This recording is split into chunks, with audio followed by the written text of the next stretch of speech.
Hey, what's up mga ka-airdrop and welcome back sa ating channel, ang Crypto Whisperer PH, kung saan ay nagsishare tayo ng mga latest at hottest crypto project na pwede tayong sumali upang makakuha ng airdrop for free.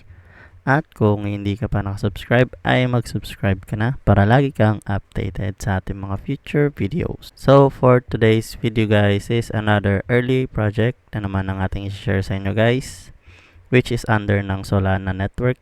And kung interesado ka is panoorin mo ng buo ang ating video para sa step by step guide guys, no?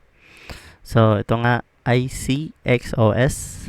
So ito ang kanilang official X or Twitter account guys. So sila ay isa sa mga first Solana layer 2 with seamless expansion guys, no? So isa silang layer 2 under nga ni Solana Network guys, no? So check nyo na lang yung kanilang mga posts regarding sa kanilang project, and then may mga konti silang giveaway dyan guys, especially sa kanilang mga NFT.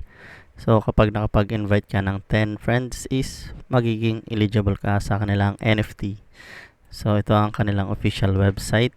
So makikita natin meron silang home, airdrop information and documentation.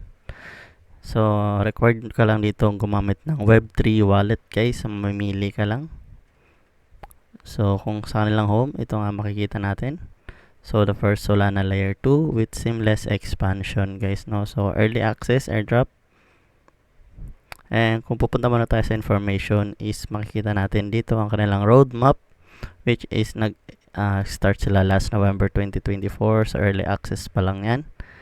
And ang pag-launch ng kanilang testnet is on March 2025 guys, no? And then AlphaNet sa June, and then sa OmegaNet is November. So medyo malayo pa guys. Marami pang oras para i-grind itong project na ito.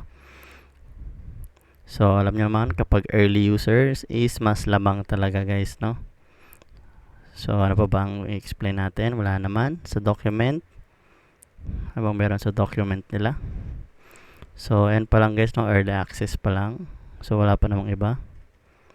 So regarding sa referral, 20% bonus. So ayan guys.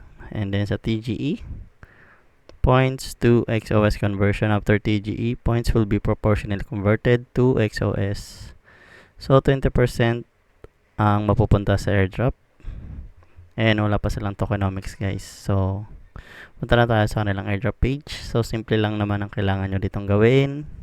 I-connect nyo lang ang inyong Twitter, Discord, and daily check-ins lang guys, no? And then ito nga yung kanilang Guardian Badge NFT. So kapag nakapag-invite ka ng 10 at na-verify nila ang kanilang Twitter, ay magiging eligible or makakount sila dito. And then kapag nakasampo is makukuha mo yung Guardian Badge NFT. And then may daily spin din guys, no? So daily spin, wala pa tayong daily spin. Then ayun lang guys, wala nang ibang gagawin, yun lang. So kailangan nyo lang mag-invite and daily check-in lang guys, no? So napaka basic. So kung nagustuhan mo ang ating video for today is don't forget to give it a like at mag-subscribe ka na rin para lagi kang updated sa ating mga future videos. So ayun lang guys, comment na lang dyan kayo sa baba. Peace.